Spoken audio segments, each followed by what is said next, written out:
Welcome to Mind Yourself, a podcast sharing real-life stories from real people, alongside conversations about mental health and emotional well-being.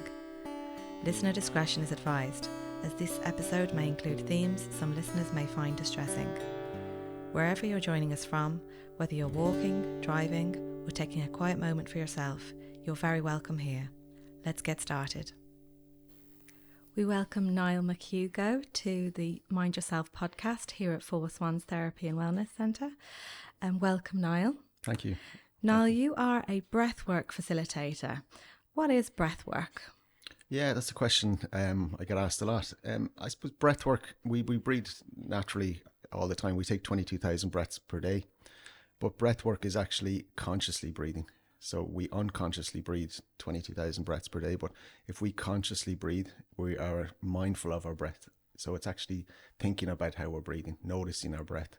So for instance, if you're breathing, 12 to 20 breaths per minute, that's quite a lot. But if you just breathe in for 5 through your nose and 5 out, that's 10 seconds. So you've automatically dropped your breath per minute to six breaths per minute. And that, by doing so, you're calming your nervous system. So it's all about just getting your nervous system reset. And there's so many forms of breath work, as in different styles of breath work. You might have heard of different numbers, like box breathing. There's like 4-7-8 breath work. There's coherent breath work. They're all different styles of breath work. But what it is generally is breathing in through your nose for a certain amount of time, like either holding or breathing out then. And that's really it. So it's really consciously breathing and being mindful of how you're breathing is what breathwork really is. And tell us about breathwork and being a breathwork facilitator. What would a breathwork class look like, let's say? Yeah, I hold classes here at Four Swans. I do one-on-ones here as well. So a class, if I was doing a class, what it would do is everybody comes in and they'd lie down and I would guide them through a breathwork session. So there's different styles of breathwork. Like I've trained with Pat Dibley, who does Conscious Connected Breathwork, and I've also trained with Patrick McHugo, who does the Oxygen Advantage. So that's more sports breathing. So if I was running a class with the Conscious Connected Breathwork, it's a guided breathwork session that lasts just over an hour. So you lie down for an hour. There's music playing, and what it does. I suppose I always say to people, if you've talked and you're holding something, there might be anxiety or tension or trauma in your body, and you've gone to therapists and you feel you're getting there, or even you've gone down a road of talking for months and maybe years, and you feel there's just something deeper in your stomach that you can't get to. That's what Conscious Connected Breathwork does. What it does is you're breathing down into that old trauma or an old anxiety or an old wound. And generally what it is an old childhood wound that you might have buried. As I always say at the start of class, when we're born into this world, we're born authentic, so we run around singing and dancing and have no cares in the world. But then as soon as a parent then starts saying no and yes and good and bad, we start putting things into boxes. So then what we do is we start saying, oh, if I'm too loud, mum or dad doesn't like me, so now I have to go quiet. If I sing, someone might like that, so I know they like that, but I have to change my personality to suit people in the house. And it's about survival, because you could get, and in other houses you could get hit for that. You could get, so you really have to stop being you. And then what we do for that is we bury those emotions. So like if we think we're bad, we bury that into our stomachs. And some people are holding on to trauma from 30, 40 years, 50 years, and they don't know what it is. But what happens, it comes out in pains. We notice then, dealing with a lot of people, they've had tight chests, sore backs, pains in their knees, hips, or even need operations, or even, and what that is holding on to an old emotion, and it's just bubbling up inside them. So Conscious Connected Breathwork is such a powerful tool of just lying down and breathing, and I guide you the whole way. There's music playing. It's a beautiful session, and where you don't have to talk, because some people don't want to bring up or don't know where to go, or some people have started with counsellors and got to a point and then they just need that push and then they can go back to counselling. I always find it's a great mix where you can go to counselling, come to a Conscious Connected Breathwork session, release some deeper trauma, and then maybe go, now I understand it, and then go back and do, so I think it's a, because I know I've been to counselling over the years and years ago, and I felt I just kept circling. I kept circling my story over and over and over. And even one point, actually, I was thinking, I was at counselling for a long time, and a guy, a lovely man, he was doing low cost counselling like you do here. And he said to me at the end of the session, he goes, okay, I think we're done. And I was like, what? Like, we're done, we're finished? And like, I thought I was able to tell him we're finished, but he was like, no, we're sort of, I presumed I was circling and kept telling the same story, which probably was traumatic for me, because I felt that was my outlet, and that was I needed that. So then by studying and training in the Conscious Connected Breathwork, I could realize the power of it. And that really helped me. And that really definitely, I understood it. Because you can get so far, like I said, but I just felt it was just such a powerful experience. So that's that side of it. And then you have also then the oxygen advantage side, which is the sports breathing, and that's more the oxygen efficiency. So if you're into sport, or you're walking and you feel shortness of breath, or you're doing, endurance, it's about how to get more, efficiency in your body. So usually what you do, it's a lot to do with nasal breathing. So Patrick McHugo, he's an amazing guy, very understated. He lives in Galway in the middle of nowhere. He's an introvert, but he's in 50 countries. He trains the FBI. He trains the SWAT team. He goes over, he does Premiership footballers. Like it's a guy from Moycullen in Galway training the FBI. It's just amazing. So he just has this style of where you're just slowing your breathing right down, your nasal breathing. He's big into sleep. He's written 12 books, and it's all about sleeping right. Because if you sleep right, you're waking up. You're waking up more energy. You're not groggy, and so he does a lot of mouth taping. He talks about this myotape he uses. So they're the two forms. So if I'm with a sports team, I do the oxygen advantage. But if I'm doing groups here, I would do the Conscious Connected Breathwork, or whoever needs it. And one-on-ones is generally Conscious Connected with that. So yeah, very different styles. You have very different styles of breathwork. But and what sort of benefits does that have for athletes? Because there's a lot on social media now, isn't there, in relation to performance breathwork, and you see the England team and Olympic teams and Premiership footballers, engaged in nasal breathing. What does it do for them though? Like, what's the benefit? Do you know what it is? It's actually just a little margin, because if everybody is into diet, and everybody's into the best equipment, and everybody's the new training styles, to me it's the next percentage, and it's all about percentages in sport. If you want to be the next best team or the next winning team, you have to find a niche or find something different to the other teams. And breathwork is that, to me, is that, because what you're doing, it's so, you don't have to buy anything. And that's the reason I asked Patrick McHugo this, is why are you 25 years, like, and he even says, I'm 25 years trying to tell people, and he says the reason is it's free. You don't have to buy equipment, it's in you. And people don't feel they need to buy something to get better at it. All these trackers on your back and all these things, but if you can slow your breathing down, and generally I'm not going to simplify too much, but it's about nasal breathing as much as you can, and slowing your breathing down. When he always says, if someone says take a deep breath, that's the worst thing you can do. It's actually slowing your breath down. So go nasal and go as slow as you can with your nasal breathing. And what is the difference between the nasal breathing and, I suppose, deep breathing? What's the benefits of it? The benefits, if you think of it, even I always say this, if you even put out your phone and you breathe on your phone, look at the moisture, and then close your mouth and breathe through your nose and look at the moisture. So you think of dehydration. So if you're in a pitch and you're running and you're breathing through your mouth, you're going to get dehydrated a lot quicker. And it's not about just being on the pitch, it's about doing the work beforehand. So you're talking weeks and weeks of trying to build up your oxygen efficiency, which is holding, and there's a thing called the BOLT test, BOLT. And if you practice the BOLT test, it's like a breath hold. And the more you do that, the better you get at it, and the better. And it actually is not just about efficiency, it's about recovery as well. So it's less lactic acid builds up in your body. So it's and even the last few minutes of a match, you will still have energy to go, while the other person beside you could be on their last legs, and you're still. So there's loads of benefits to doing it. I highly recommend every team to look at it. like I said, I do a workshop for an hour for sports teams and with a few county teams, and they're really impressed with it. And I just let them off doing the work. So I give them all the tools of how to do it. And yeah, so it's good. Yeah, good feedback. And I'm so passionate about it because I wish I had it. Like I played sport for 30 years. And I never knew even to breathe through my mouth and my nose. Like, it was like, breathe through it. And I was like, what did he say? Did he say? And I always forgot what, like, it wasn't even instilled in it to breathe.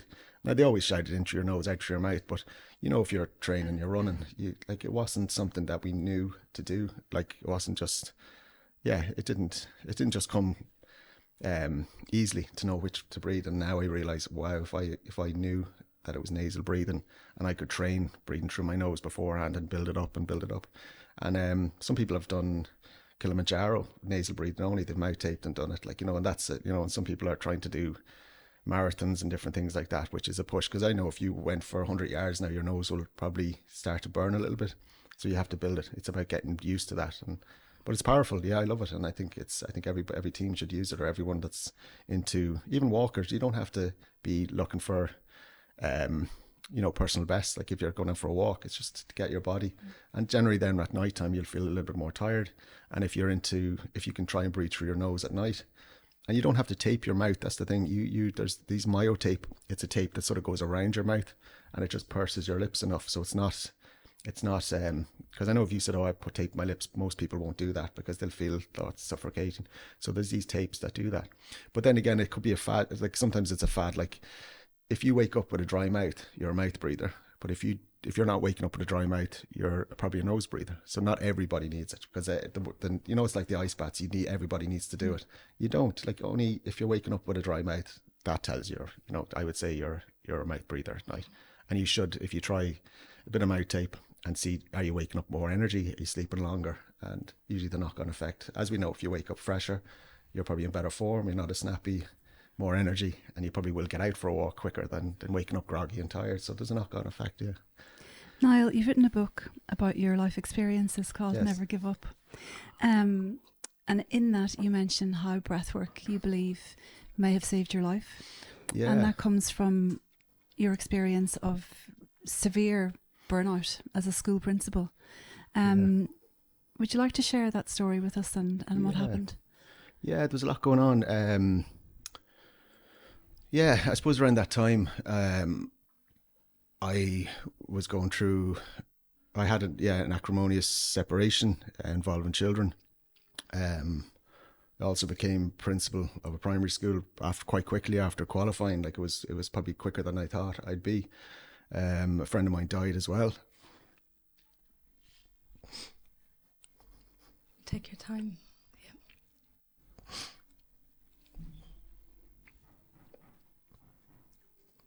It sounds like it was a really difficult period of time in your life.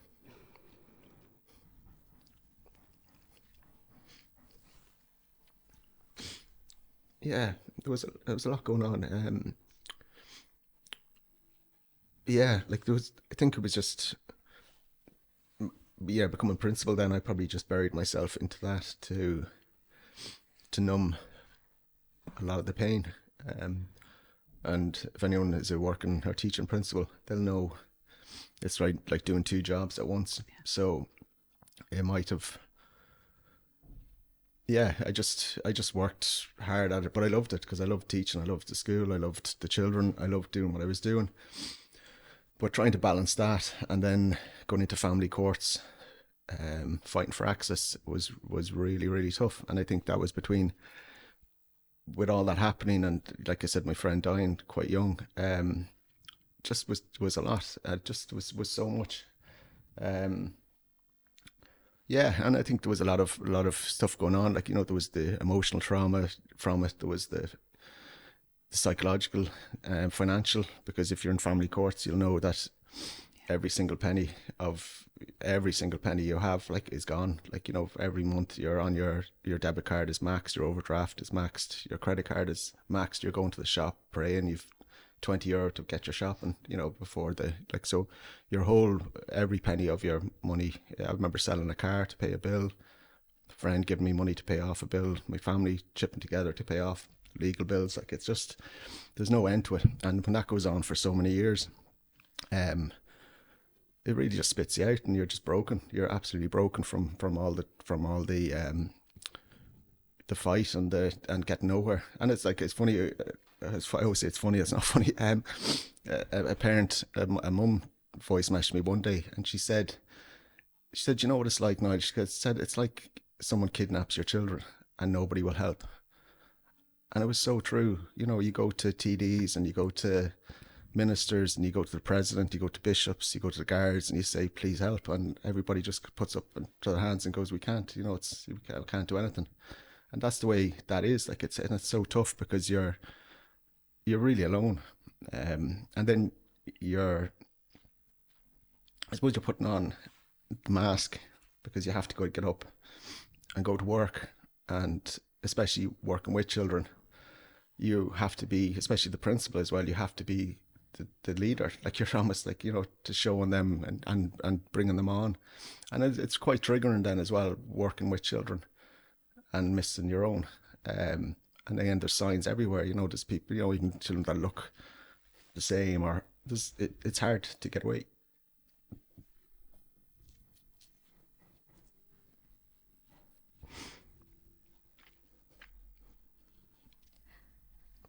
It is a really, really challenging topic, and thank you very much for talking about this with us. You don't often get to hear this side of the story from the father. And in general, we don't often get to hear about men struggling, men's mental health. You know, it is a really, really important topic.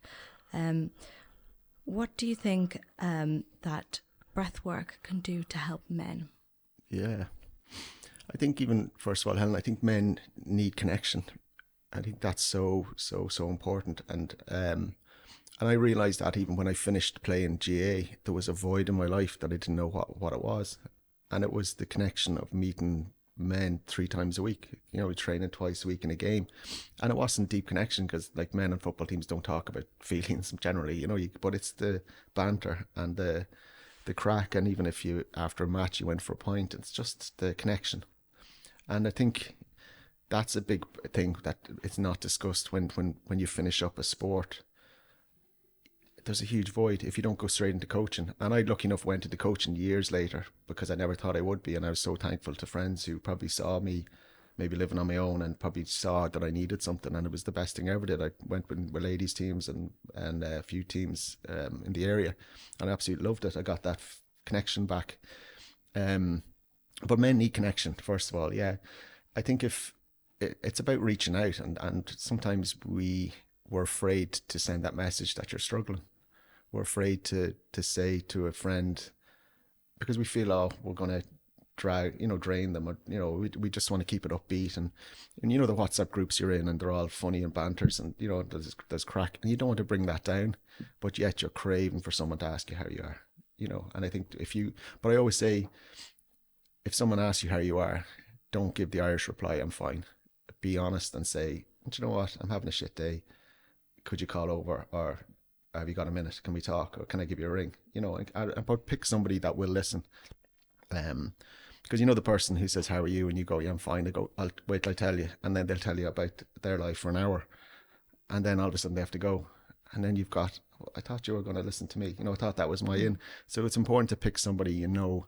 And the thing is, someone could be struggling as bad as you. Niall Breslin tells this story as well. He used to play, you know, Brezzy, he played for Leinster under 20, no, the Irish team actually. I think he was Irish under 20s. And he was in a room sharing with another guy who's now, I think, quite famous as well. I'm not sure of his name. But Brezzy had to leave the room during the night. They were on a match abroad, and he had to sleep in the balcony because his anxiety just shot up.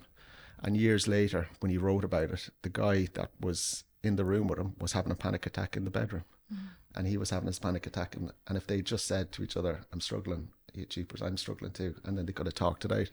So that's a lot of things. You don't know what's going on in other people's minds or houses. And sometimes they're going through the exact same. And maybe they're sitting on their own, alone on their own. And it's just about just having the pride of saying, or taking a chance, and saying, you know, can I have a chat? And that's it. And so men are amazing. Like, if you get, like, I work with the Mankind Project as well, and you could have 80 men in a room.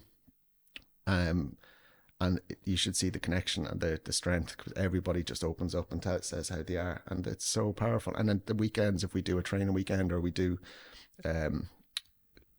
staffing on a weekend, like you're sort of best friends with everybody. Like there's hugs and talks and deep connection and tears and everything for the whole weekend. Like you could sit with anybody and have a full deep conversation, because all the men who go to it are going with they're open, and they know everybody here it's so powerful. Like I love those weekends, because you make new friends for life, because you mightn't talk to them for months, but next time you meet them, you're like, and they're all brothers. Like that's what they're sort of, because it's like a brotherhood. And traditionally, men haven't been encouraged to, in some families, to share their emotion, to feel their emotion, to talk about emotion. And that's still having repercussions today for a lot of men. Absolutely, yeah.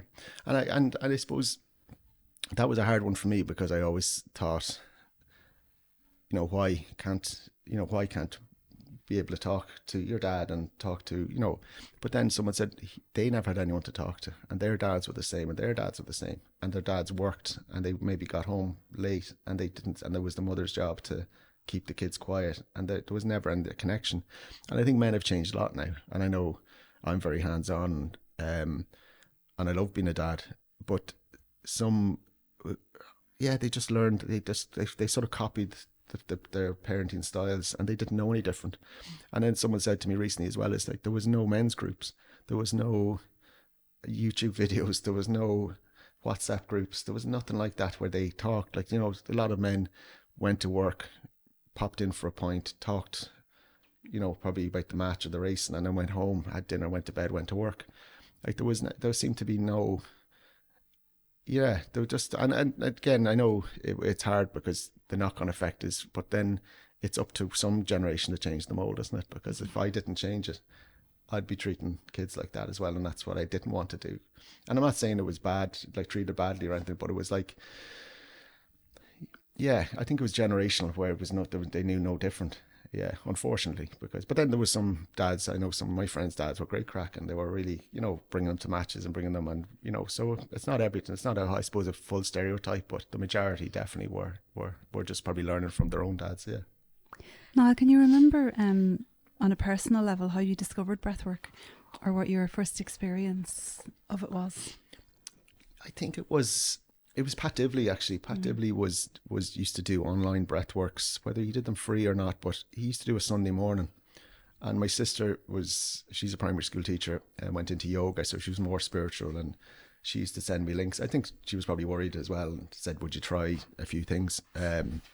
So she sent me on a link, and I was probably apprehensive, going, oh, I'll try it. But then I think you get to a stage, you'll try anything. Like I've probably done anything that someone has suggested, like, because when you're sort of feeling low, and you will try anything. I've done, and sometimes then you can get over it. You can keep going and jumping from one thing to the next and next, and then all of a sudden you've done 10 things over a few months and not absorbed anything, because you're running away from it. So there is a balance about that.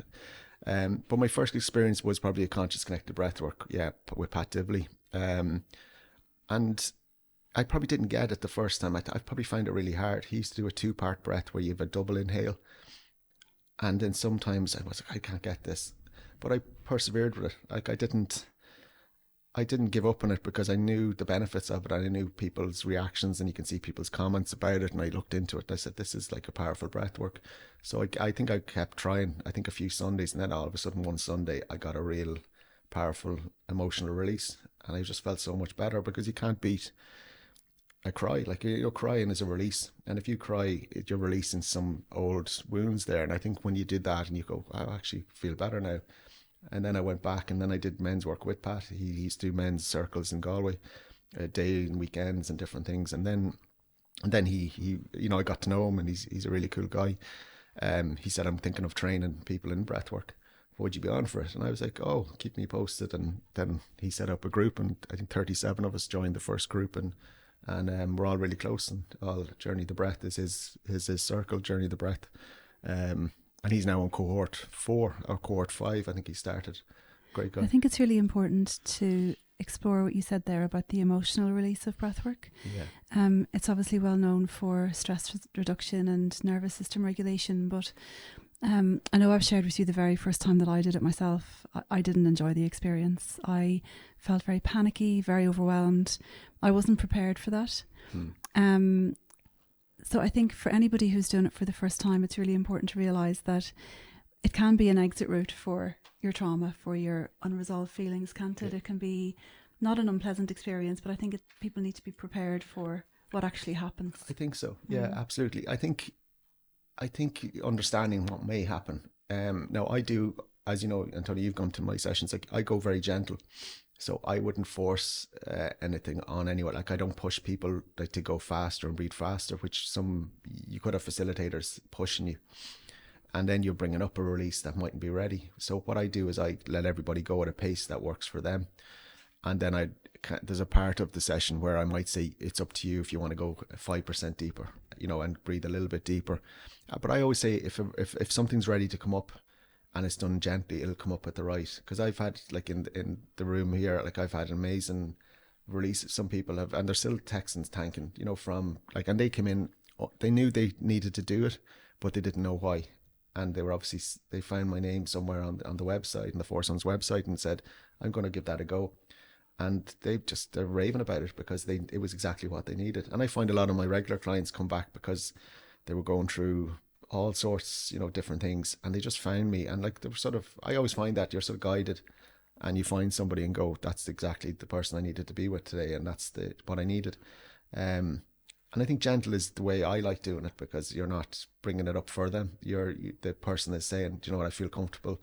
And that's one thing that a lot of people say about me, that I'm gentle, and they feel so safe and comfortable in the room straight away that they feel they can do it. That's nothing forced. It's very, very nice. The music is really good, and it's just, even if it's an hour out of your head, as I say to everybody, it's an hour lying down, and you're getting the noise out of your head for that hour. And you wake up and go, wow, I just feel lighter. Don't know why. And then maybe later on they might have a little cry when they're home, and they might have touched on an old wound. But it varies. You go from people just having to get out of their head to people seeing visuals and people seeing family members that have passed, and so it's quite extreme. But I always say it's their journey. And you can go where you want to go with it, as deep as you want to go with it. But it's a beautiful thing, and I think everybody should give it a go. But I do agree, though, some people who have tried it and not liked it, it could be the style, or the facilitator could have pushed you a bit far, or it could be a totally different style of breathwork that it was too heavy. Like there's one called the holotropic. It's a 3-hour breathwork, and that's like, if you were starting off breathwork, I would say, don't do that first, like go easy first. And if you're into it, like even Wim Hof is quite strong, like go gentle first. Conscious Connected to me is really gentle, but can be very effective. And then if you like it, just go, but do your little bit of research. Yeah, definitely go do a little bit of research before you jump into a breathwork. But not all breathworks are the same. Like not all counselors are the same, because and not all, any Pilates teachers, yoga teachers, like everybody has a very different style. Because someone could say, I tried Pilates once, I hated it. But like that instructor could be totally different to your next one, isn't it? Gentle and and going with I think reading the room is really important. If you look around the room, you see a different age group, or people who have more experience, then you could go a little bit. So I think you have to judge the room and go with it. So make people feel comfortable. And that's sort of what I try to do. And Niall, would you be able to walk us through a quick breathing exercise that listeners could try safely right now? Yeah. There's loads. I've so many that you could try. Like there's two, I suppose. I always say the box breathing is probably the one that you can do anywhere, and you could do that like driving. You could do it. I always say as well doing it like an exam, because if you're sitting at a table, and I always think of rectangular or square shapes. So if you're sitting there waiting, or you're looking at a window, like I said, even driving, or you're looking at anywhere. The box breathing one is where you're just breathing in through your nose for 4, you're holding for 4. So I would always say start top left of the window and go across as you breathe in for 4 in through your nose, hold on the side, breathe out, and you can do nose out or mouth out. Don't worry about that. Nose out is more gentle, but if you find that tough, just go out through your mouth and then hold on the side. So you're holding on both sides and you're breathing in through the top, hold, breathe out, hold. And you do that 4 times and it's really calming. And like I said, even just while you're waiting for an exam, especially exams are coming up now soon, it could be a good one just to get people nice and calm as the paper's being, you're sitting at your desk, look at the whiteboard in the room or the window or the door. There's going to be a square somewhere, a rectangle in the room, and just visualize it. So 4 in through your nose, hold. 4 out through your nose or mouth and hold. But probably the one that everybody could try this one, is a 4 second in and an 8 second out. And that's a really calming. And when you do a double the exhale length to the inhale, you're activating your parasympathetic nervous systems, which means it sends a message to your brain: you're safe, it's time to relax. So this one is sort of one that you could use near nighttime or when anxiety hits you. So with that one, you're just breathing in for 4 through your nose, and then you're breathing out really slowly, like you're blowing out a candle, for 8. So do you want to try that? Will we try one or two? Yep. Yeah. So if you just sit comfortably and just even feel your feet on the ground and your back straight, and we just do 3 or 4 rounds of this. So when you're comfortable, so we just go in through your nose for 4. So start now, in for 4, 2, 3, 4, and then just blow really slowly out for 8. 3, 4, 5, 6, 7, 8. Okay, back in for your nose for 4, 3, 4, and just out slowly like you're blowing out a candle, really gently. 3, 4, 5, 6, 7, 8. We'll just do one more. So just in through your nose. That's 4, and just blow it out really slowly. 4, 5, 6, 7, and 8. And even that you should feel, I always find my shoulders feel just lighter straight after even doing 3 of those. And when you think of that 3, what do we do, 36 seconds? If you did that even 6, 9 times, my shoulders even have relaxed there by doing 3 of those, and you could just settle. So evening time, or if you feel high stress, or you're just going into an interview, or you're sitting on the bus, or you're, just do a few of those, and nobody even notices. You can do them but the box breathing is really easy to do, but the 4-8 is really, you can always put a little hold in the middle too if you want, like a 4, you can hold for 4, but don't worry about numbers, just go with what feels right. Yeah, but they're lovely and relaxing, and you can do them at any stage. Thanks very much, Niall. That was lovely, thank you. And it's lovely to hear you talk about it with such passion as well. You obviously really enjoy this and believe in it, and help other people. Niall, I just want to ask you about, just given I suppose the challenge and circumstances that you've come through in life, if you were able to go back to that version of you who was really struggling as a principal, going through family courts, a period of immense stress and trauma, what would you say to him now, having, I suppose, to an extent worked your way through that to become who you are today? It's always very hard. I always say it's going to be okay, but it's very hard to tell somebody in the depths of depression and the really low,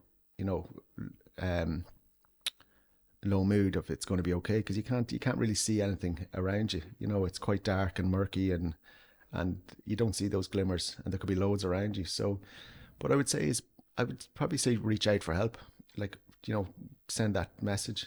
I know I sent a message to Men's Aid for help, and it was the best thing I did. And I know by typing it, I remember typing the email because I couldn't ring them, and then I probably stored it in my drafts for a few days and went back. But reaching out for help, just sending that message and saying, and then somebody who gets you and says, yeah, we understand you, we don't doubt you, we we're here to help. And someone who looks at you and goes, because a lot of people, there's a lot of judgment, when you don't have your kids, a lot of people would think there must have been something, what happened, and that sort of, but for someone to believe you just means a lot. You can sort of go, thank you straight away, thank you for believing me, and then let's get some help. And but reaching out to a friend, I think it's always, and not just, it doesn't have to be your best friend, it can be a friend that will listen. I always say it's so important, because sometimes your best friend is not a good listener. They're not the person. Maybe it's a friend of theirs, or maybe it's not even a really close friend, but there's someone that's really kind, that definitely go to counselling. Just like I said, there's low cost counselling that's affordable, and I think only for that I had the affordable. I couldn't afford high rate counselling. And there's some brilliant counsellors that are coming out of college that are superb, and they're they can be 30, 40 euro, like even I think here 25, 30 euro, like amazing. So it's affordable. I would also say about community, like, the GA clubs, I have to say, like, try and get back involved in a GA club, or a sports club. It doesn't have to be GA. They're amazing. It's such a tight, if you can get onto it, helping a team, and you don't have to know too much about it. If you've never played, you can always just be there to show up. And, there's so many jobs, like a GA club will never turn you away, because they know there's so many roles, and you could be, I was PRO for my club for years after I left. I'm health and wellbeing officer now, and I just love being involved, and even just helping, giving something back, because after playing for so much, and I love being part of the selectors. I probably didn't know much how to set up drills or anything like that, but I was sort of the one that would walk a player around and say, hey, how you doing? What's going on for you? And, and sort of that side of it. I always feel clubs need somebody who can spot someone not at their best and say, is there something going on? Or, get back in, but the thing is, a lot of the time is sometimes we're so good at masking. We don't let people know how we're doing. And then you feel resentful. Why is no one helping me? Like, it doesn't, how can they when they think you're fine? Because you're working, you're showing up, smiling, you're laughing. Like, my nickname was Smiley. Like, and like nobody would ever think that I was struggling, because they were, and everybody's busy with life. But unless I ask for help, a lot of people won't knock on your door and say, are you okay? You have to sort of show them a few signs. And we are very good at hiding. And I was very good at hiding because I wanted to, get on with my life and, job wise, and get on and just try and be able to. And I was very hyper independent. Like, I'm from 3 years of age, I think I walked to play school on my own. Like, I was so independent. So I very rarely asked for help. Like, that was just my nature. So to actually reach out to somebody was huge for me. And then it was the best thing I did. And I think some people can spot it eventually when you stop going out or you stop socializing, and it takes that one good friend to notice it. What do they say about the people who notice you when you're gone quiet? Or there's a quote there that the when they actually notice you gone, the good friends notice that. And I think, and they're the people who probably brought me back into the coaching side of it. And they said, do you want to come in and I know they didn't need me because they had enough numbers, but they said, come on in and help us. And then once you're in one team, you sort of have a knock, you keep moving around and you get a role with somebody. Because, but yeah, I would say just try and reach out to somebody. If not someone a men's aid or women's aid or somebody, or a counsellor, and just get talking and then see where it goes. And you definitely won't feel worse coming out of these things. You'll only feel better. And again, try your own breath work. Try, I find the Insight Timer in the morning, like, sometimes it's nice, or even just find a little thing, the voice that, because we all like certain voices. Some accents can be quite strong, and find a voice that works. And even by doing a couple of minutes like of that, I think, it's just a bit of self-care. Yeah. Thank you for coming on to the podcast, Niall, and Thanks sharing your story with us and telling us about breathwork. For anybody who's interested in getting in touch with you and trying out breathwork, how would they do that? Yeah, well, we can go through Four Swans, or on my Instagram is at the Breathwork Project, but there's a dot after the and then www.thebreathworkproject.ie. So the Breathwork Project is my breathwork company. Or just contact the Four Swans and we can go through. There's group sessions coming back here, and then one-on-ones and everything like that. But just reach out, drop me a message if you have any questions, or I'm always really quick to get back to people, and I'm always love to share what it's about, because a lot of people, like we said, the first question, what is breathwork? A lot of people don't know what it is, never heard of it, and I think even by listening to this, they might have a better insight to it, and especially in the corporate world, I always find as well, like, a lot of people are in the corporate world are really highly stressed. And by them even understanding or able to do a breath work, I always say, like, if your staff are calmer and happier, you'll probably have less sick days as well. Mm-hmm. So, like, it actually works, like, in a getting all your staff to be able to do it. And so, yeah. And Niall, the question we ask everybody, how do you mind yourself? Yeah. I was thinking of this. I suppose that everybody presumes as a breathwork facilitator that I do breathwork every day, and I do, and I suppose, but I always think I'm like the cobbler with the holes in his shoes, you know, not looking after his own. But I do try and do breath work, most days. Like I said, I was an Insight Timer, and I was doing this. I had a streak of 99 days, and then I forgot, and I lost it, and then I got really annoyed with myself because I was on this. It records how many days you've done. But I would try and do a breath work, and that's even a 10-minute breath work. And as people said, I used to say I can't find, some mornings I don't find the time, and they're like, you don't need to find the time to do breath work, and you don't have to do it in the morning. You could do it while you're packing the dishwasher, while you're folding the clothes, or while you're ironing, and then that's your breath work ticked. You don't have to say, I missed it this morning, or on the bus driving, so that you can always do it, and you don't have to beat yourself up by saying I missed it today. What I used to do, beat myself up. Why didn't I do it? But you can do it anywhere. Other things, fresh air. It doesn't have to be a big run or a jog or a walk. Like, just get outside, get out the back, bit of sunshine on your face if you can get it. Grounding, again, trying to get your feet on the grass. And a shower is grounding. We think grounding has to be your feet, but even that cold water, or it doesn't have to be cold, but even the water. But I always say one thing that I always do, and I'm getting better at, is guilt-free time alone. That's my thing. I do a bit more now. Is like where I used to, if I did anything on my own, or even I had an hour in the morning, I didn't get up for a school run or something like that, I'd feel really guilty.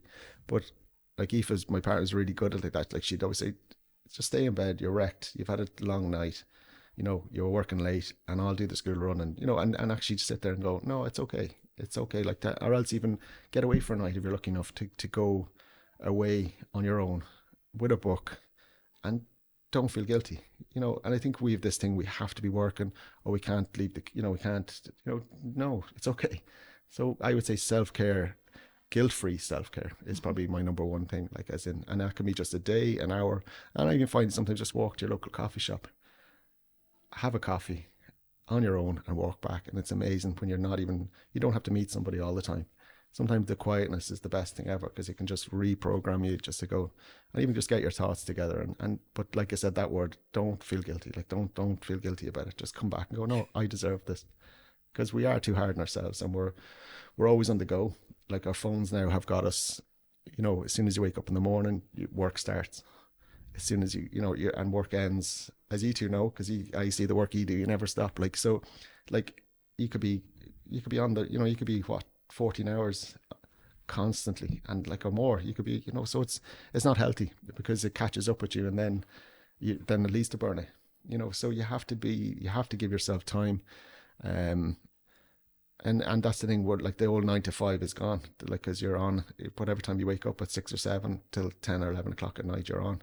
And there, I think we have to get better at saying, no, my work day's finished. And I know when you're self-employed, it's very hard, because you're always trying to get to the next step and the next thing and like that. But I burnt out because I was on all the time, and that wasn't even for me. That was for school. But I learned the hard way, because I'm still not right. My nervous system was probably still quite, I would say I'm not 100% there yet, because it does take a lot. When you burn out, energy levels, I find it very hard to get back up, and that's what self-care, that's why I know I need to have those times alone, and and all that. So it's about just getting yourself right. And yeah, thanks so much for joining us. Thank you so much. Thank you, Niall McHugo. Thank you. That is it for today's episode of Mind Yourself. If something in this conversation has resonated with you, share it with someone who might need to hear it, because these are the conversations that matter.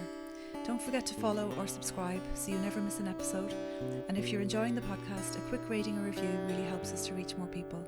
So until next time, mind yourself.